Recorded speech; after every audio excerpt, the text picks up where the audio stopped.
В эфире программа «Пациент». Здравствуйте. Представим такую ситуацию. В выходные или в длинные праздничные дни у вас возникла резкая боль или недомогание. Одним словом, проблемы со здоровьем. Какую помощь звать в таких ситуациях? В какие лечебные учреждения обращаться? В каком режиме работают медучреждения нашей столицы? И какие условия созданы для пациентов в выходные и праздничные дни? Вот об этом мы сегодня и поговорим. Мы так и назвали сегодняшний выпуск «Пациент выходного дня». Система здравоохранения Абхазии функционирует по схеме, которая работала еще при Советском Союзе. Существуют стационарные больницы и амбулаторная помощь в виде поликлиник. Эти учреждения несут дежурство в выходные или праздничные дни в соответствии с графиком, установленным компетентными службами. В подчинении Сухумского муниципального управления здравоохранения находятся 4 поликлиники и 3 больницы – инфекционная, городская клиническая и офтальмологическая, а также станция скорой помощи. Что касается амбулаторной части, амбулаторная часть у нас работает тоже в обычном режиме. Она работает у нас с 9 часов утра до 6 часов вечера. В праздничные дни у нас составляется график дежурств. И дежурят у нас в основном терапевты со своими медсестрами. Другие специалисты, узкие специалисты, там есть хирурги, там эндокринологи, есть кардиологи, они не дежурят. Дежурят в основном терапевты. Но если пациенту это нужно, именно нужен кардиолог, нужен невролог, они вызывают скорую помощь. Скорая помощь их доставляет в стационар. В стационар всегда окажет и первую помощь, и осмотрит, если нужно будет уложить пациента, то они госпитализируют. Что касается выходных дней, тоже у нас поликлиники работают с 9 часов в субботу, с 9 часов до 3 часов дня. Все? Все поликлиники у нас работают с 9 часов. И детская поликлиника, и первая поликлиника, и вторая поликлиника. На сегодняшний день она сегодня самостоятельная поликлиника находится на территории женской консультации, то есть здание совмещается, одно здание. Там половина идет женская консультация, половина идет у нас вторая городская поликлиника. И система работы по улице Эшба. Да. И система работы у них в обычном режиме. То есть точно так же, как и другие поликлиники. Вот. Также я хочу сказать, что в воскресенье у них есть график дежурств с 9 часов до 12 дня. Что касается стационаров, то они принимают всех, кто обращается к ним за помощью.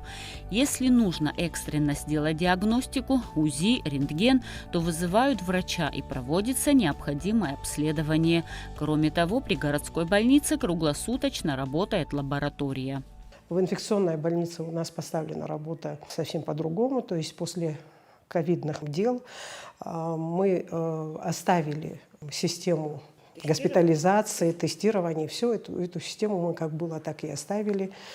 Точно так же оставили и питание. В общем, все, что необходимо сегодня в полноценном стационаре, у нас это все организовано в инфекционной больнице. Туда поступает пациент полностью обеспечивается у нас медикаментами, то есть если он лежит 10 дней он обеспечен медикаментами.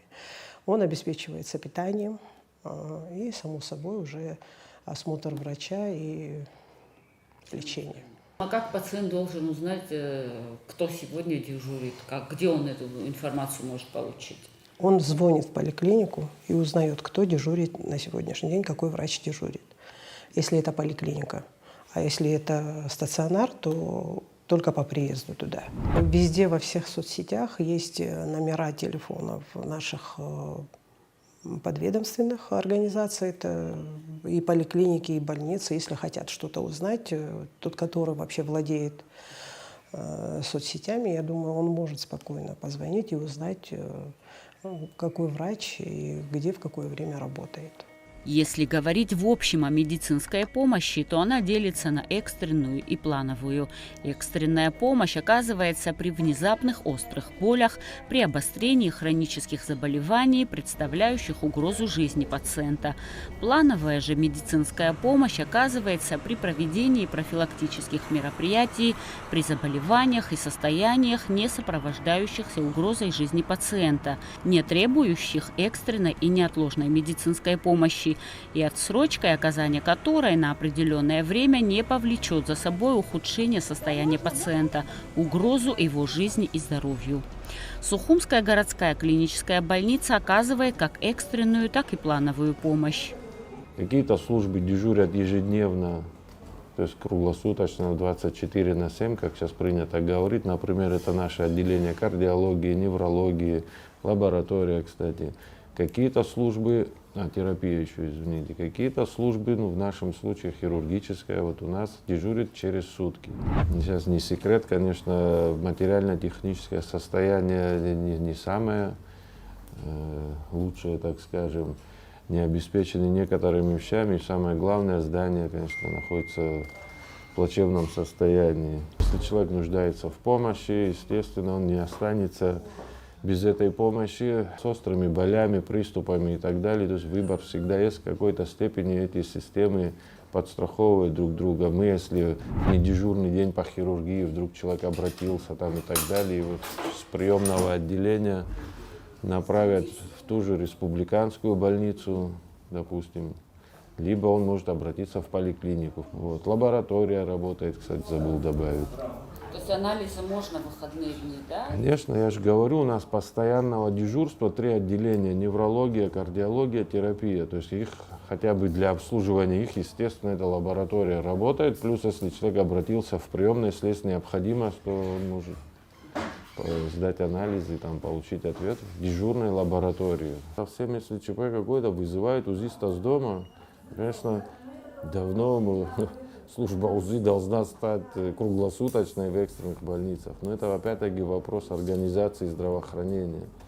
Это те нормативные пробелы, когда чрезмерная коммерциализованность мешает той советской обязательности, что ли, давайте так скажем. Тот минимум услуг или помощи, вернее сказать, он, конечно, оказывается. В приемном покое клинической больницы в будние дни многолюдно. В субботу и воскресенье тоже много пациентов. Среди них есть те, кто заходит померить давление, поставить капельницы. Мы не должны этим заниматься, для этого есть поликлиники. Но когда больные приходят, мы не можем им отказать, говорят врачи. Нет таких сил, людских ресурсов, таких нет, может дежурить ежедневно там, и так далее. Но учитывая масштабы нашего города и сотовая связь, в ней плюсы все-таки есть, это моментально может собраться необходимая помощь. Вот здесь в приемном я сам лично, к сожалению, попадал в эти истории с трагедиями, огнестрельными ранениями и так далее. Ну, население тоже, честно говоря, уже привыкло, что все аварийные такие вот экстренные случаи, травматические, катастрофические, они концентрируются все-таки в республиканскую больницу. Ну, такое какое-то негласное разделение труда, что ли, так скажем. Еще лет 7 назад существовало поочередное дежурство горбольницы и республиканской. Если, к примеру, в субботу дежурили врачи клинической больницы, то в воскресенье наступала очередь республиканской. Но эта схема осталась в прошлом, как только ЦРБ перешла на постоянный режим работы. Пациентов мы на самом деле принимаем всех, в основном экстренных пациентов, естественно, плановые в эти дни, как правило, не обращаются в праздничные дни. Больница работает, как обычно, в выходные дни, также и в длинные выходные, это практически одно и то же, присутствует дежурная бригада. Дежурная бригада на сегодняшний день у нас состоит примерно из 10 человек. То есть это доктора, которые по всем отделениям распределены. В каждом отделении свой дежурный доктор. И, собственно говоря, вот они занимаются приемом больных. Кроме того, когда у нас присутствуют в отделениях тяжелые больные, естественно, когда длинные выходные, то лечащие доктора, несмотря на то, что они у них выходной официально, они приходят, смотрят за своими больными, проводят определенные процедуры в том, в чем они нуждаются. Ну, собственно говоря, так все и проходит. Естественно, и лаборатория работает, и рентген работает, и УЗИ работает, и компьютерный томограф. Все это имеет место быть. Единственное, что некоторые специалисты у нас в единичном числе, и потому мы их не можем круглосуточно здесь держать, но по звонку, по тому, как они понадобятся, они приходят и делают свою работу. Например? Например, компьютерная томография. То есть доктор не может все время здесь находиться, но когда он нужен, он всегда здесь. И, конечно же, в любое время суток, в праздники и выходные дни человек может позвонить в службу скорой помощи.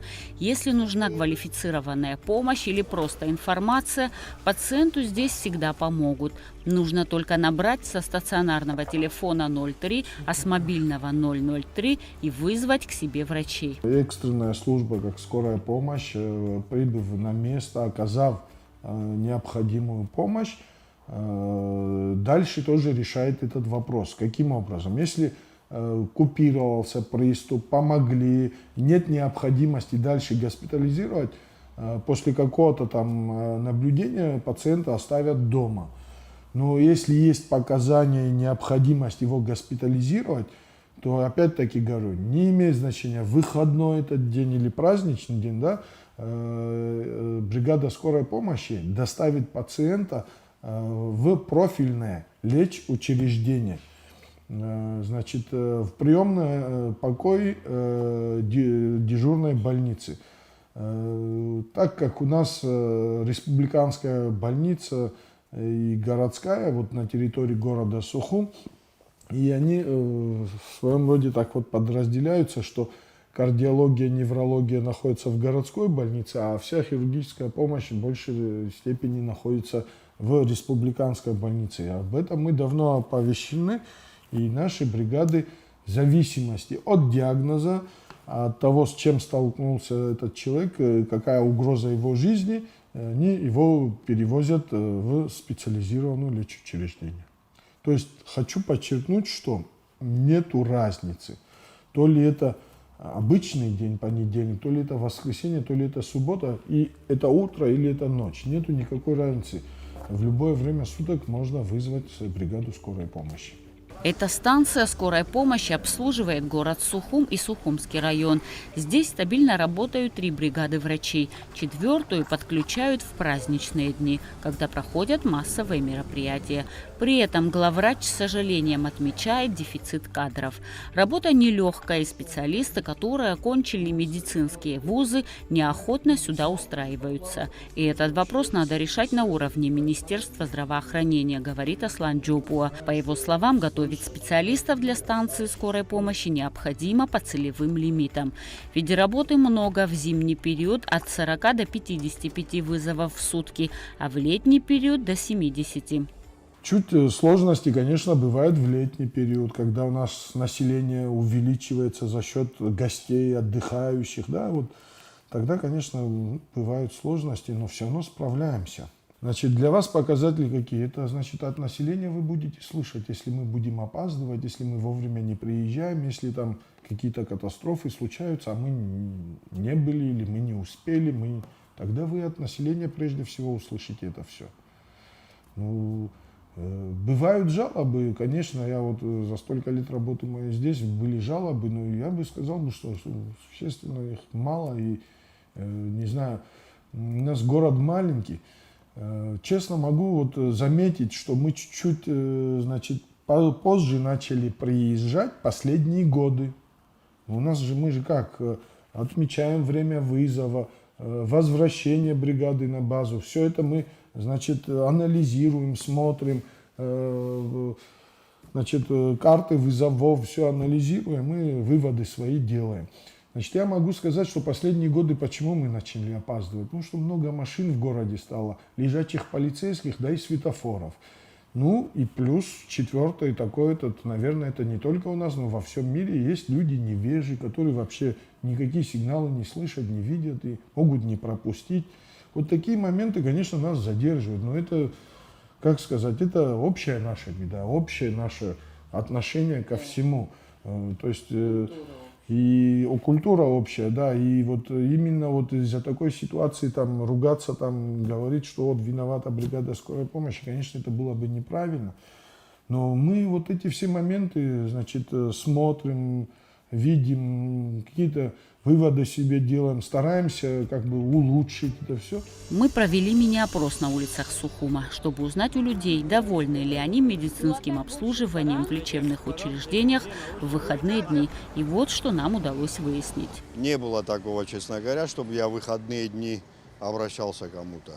Ну, скорая помощь, когда вот недавно позвонили, сразу приехала. Я сам в Агузера, в Драндах живу, так что экстренно приехали ребята и медперсонал, было все нормально. Слава богу, не доводилось, но я просто знаю, что наш соотечественник здесь оперирует, Малиголовка Юрий Архипович. Он наш хирург российский, он живет в Новофоне, а оперирует в Республиканской. Вот отзывы, русский доктор, его так и зовут. У меня аллергия бывает, наступает, когда хорошие дни, солнечная погода, у меня аллергия бывает. Вот. Но я не обращаюсь в больницу. А как вы сами Ну, лечите есть, или да, у вас лекарства. лечащий врач? Лекарства есть специальные от аллергии, я принимаю их, и более-менее лучше становится. А к врачам почему не обращаются? Ну, не знаю, как-то не привык к врачам ходить. 2 зуба вырвало, пришлось операцию в этом году сделать, 2 корня там оставили. Плохо, конечно, и что все бесплатно говорят, а весь кабинет везде все платить надо. Там везде в 2 раза надо анализы сдавать. Лет 12 уже сахарный диабет имею. Слепой, сатамус. И подойдешь, ничего хорошего нету там. Паромозер, все. Пойми, мне перегруппа инвалид слепой. Подойду, ответ нету ничего. Для сахара подойду. На учете стою, 3 час созум, сидишь сапал ясху. Насус фёк-фёк-фёк. Хакфехедаеб, Вебриамта, Неаз, Хананагахана Хучкойгнахгахен. Хадгалита инфекционная очень довольны, инфекционная больница. Хадгалита парада, загирала, маншала, на басе хазнукут. В больнице я не обращалась, но когда плохо было, вскоре обращались. И очень хорошо нам принимали, первую помощь оказывали. То есть вы довольны? Мы нашей медициной очень довольны, по-честному, если сказать. Я всегда хвалила и буду хвалить. Но если мы, иногда бывает же, если сами не идем к врачам, что получается? Получается, что мы виноваты тоже, правда же? У нас очень хорошая медицина, насколько я и кого знаю, и вообще. Очень, многое там чего не хватает оборудования, это все знают, и вы знаете, и все знают, правда же? постоянно.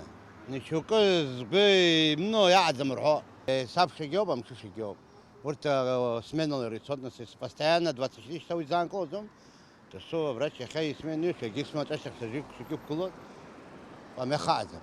Шашридна галаху. Шпардным голос. Это хызык. Зигин дорогие, а кто здесь зарзах? Что кубусёп, ванила сразу ах, навод голос. Чем из дорогот, выйду с голом, чем донарга нас такил бавать. Я рушу заказал. Редко хожу. Как вот вам делают все, что нужно? Вы довольны медицинским обслуживанием? Вообще довольна, правда, своим врачам. Вот особенно я хожу к нервопатологу, умница. Все устраивает. Бывало и по ночам, бывало и в выходной день, бывало, обращались. Приемное отделение, приходим. Дальше вызывается дежурный врач и решается вопрос. Но вы довольны то, как вас приняли, обслужили? Да, однозначно. Мне приходилось ночью с дочкой попадать в больницу, уже около часа ночи. Все было так, как положено. Конечно, мнения разные, и это вполне понятно. Никто не говорит, что в нашей системе здравоохранения все идеально. Чтобы улучшить нынешнюю ситуацию, необходима совместная работа населения и врачей. Нужно постоянно работать с людьми и информировать их. Ты им сколько ни говори, они знать не будут все население, о всех тонкостях.